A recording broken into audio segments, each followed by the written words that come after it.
교회 묵상 사도행전 5권 넷째 주 셋째 날입니다. 기도합니다. 하나님 감사합니다. 우리 안에 함께 하시는 하나님의 은혜를 찬양합니다. 오늘 이 말씀을 또 하나님 우리가 생각합니다. 특별히 말씀 스토리텔링을 통하여 말씀이 얼마나 우리에게 살아 움직이게 마음속으로 들어올 수 있을지 기대합니다. 하나님 함께 하옵소서. 예수님의 이름으로 기도합니다. 아멘. 오늘은 말씀 스토리텔링입니다. 110페이지부터 시작합니다. 말씀 스토리텔링 1. 안티오쿠스 1세가 안디옥 도시를 세웠습니다. 베드로가 가이사랴 고넬료에게 복음을 전하고 예루살렘에 돌아오자 초대교회는 떠들썩했습니다. 아니 이럴 수가! 베드로가 할례받지 않은 이방인의 집에 들어가 함께 밥을 먹었다며? 그러게 말도 안 되지. 어떻게 이방인 집에 들어가서 그들과 함께 식사한단 말이야. 우리 베드로에게 가서 따져봅시다. 그들은 베드로를 찾아왔습니다. 베드로님은 어찌하여 이방인 집에 들어가 더불어 먹고 마셨습니까? 라고 물었습니다. 베드로는 내가 요바에서 기도할 때 하나님께서 내가 깨끗하게 한 것을 속되다 하지 말고 잡아먹으라. 고넬료 집에 가서 복음을 전하라 라고 말씀하셨고 전 그 명령에 따라 고넬료의 집에 갔습니다.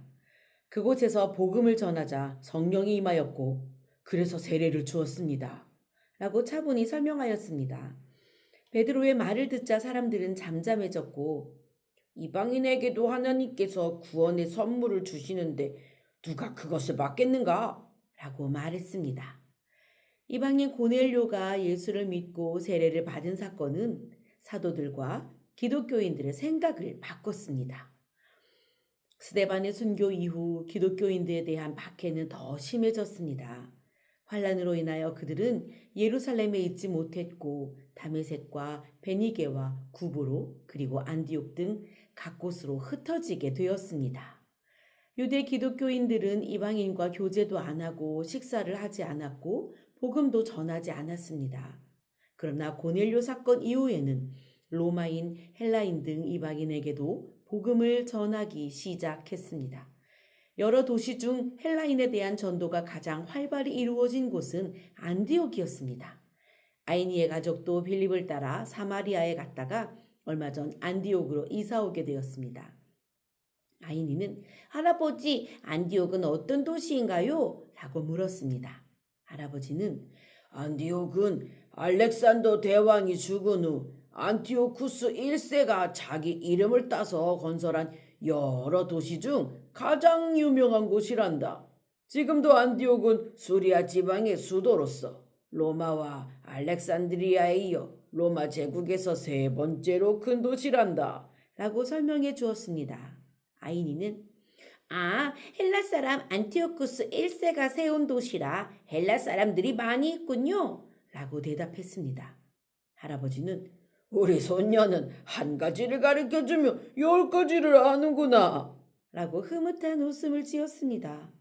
그런데 안디옥에서 헬라인에게 전도를 시작하는데 문제가 생겼습니다.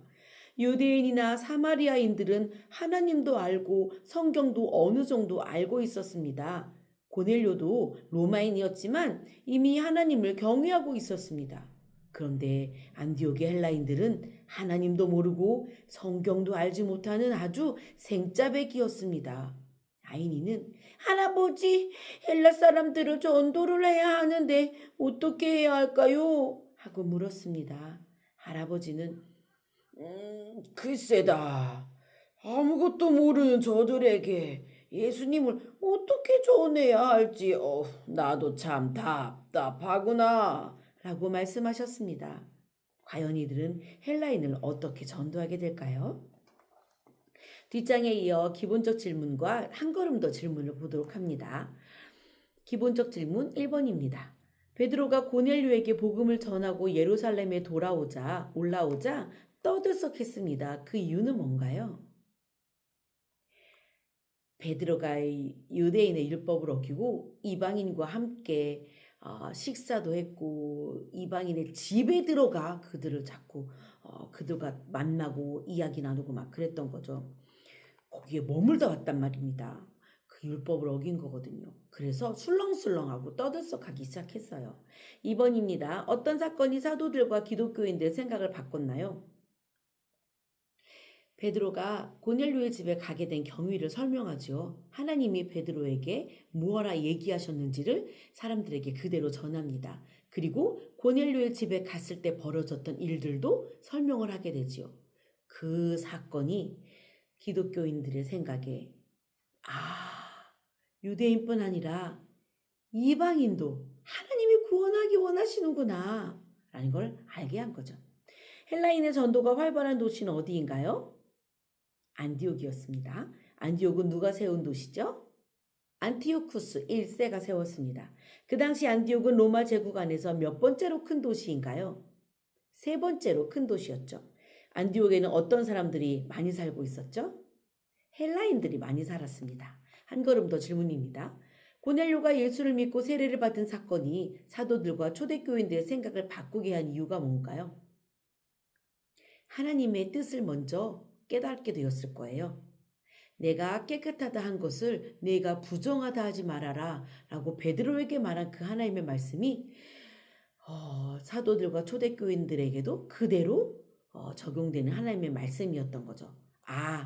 하나님이 헬라인도 복음을 받아들이게 하고자 하시는구나. 이방인도 하나님의 자녀로 삼고자 하시는구나 라는 하나님의 마음을 알게 된 거지요. 그게 이들이 가장 크게 변화한 생각입니다. 이방인 고넬료가 예수를 믿고 세례를 받은 사건이 중요한 이유가 뭐죠? 이제 아마 이들은 예수님의 지상명령, 예루살렘과 온 유대와 사마리아와 땅 끝까지 이르러 내 증인이 되라 라고 얘기하셨던 그 예수님의 지상명령이 이렇게 이루어지는구나. 우리가 이걸 이루어야 되는 거구나 라는 거를 깨닫게 한 그런 사건이었을 것 같아요.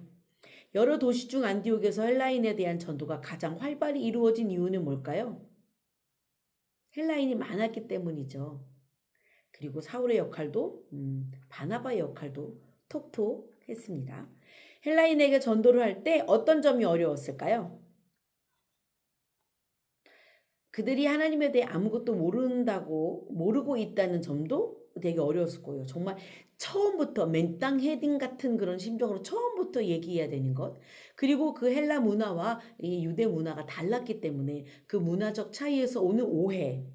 그리고 설명에도 뭔가 이게 지금 이해가 되고 있나? 저 사람이 이해를 못하고 있는 것 같아 라고 느껴지는 그 피드백, 그런 게 아마 사도들과 또 제자들과 그 복음을 전하는 사람들의 마음을 더 힘들게 했을 것 같아요.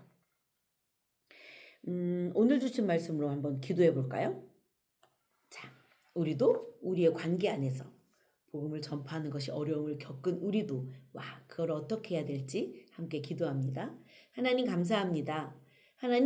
하나님의 뜻을 우리가 알면 하나님의 뜻이 다른 사람에게도 전파되고 그리고 그도 예수 그리스도를 영접하여 하나님의 사람이 되고자 하는 하나님의 그 마음을 우리가 알게 됩니다. 하나님 우리에게 하나님의 마음을 알려주세요. 하나님 이 본문을 통하여 이 말씀을 통하여 우리가 생각해 봅니다. 하나님은 지금 내게 무엇라 말하고 싶으실까? 내가 지금 전도하고자 하는 특별히 교회학교 세번 초청잔치를 앞두고 내가 전도하고자 하는 사람에게 그 친구에게 어떻게 다가가야 할까 고민될 때 우리가 먼저 기도하게 해주세요. 내 생각대로 내 판단대로 하지 않고 하나님 어떻게 할까요? 하나님 저에게 지혜를 주세요 하고 기도하는 우리들이 되게 해주세요. 예수님의 이름으로 기도합니다. 아멘. 내일 퀴인 이어집니다.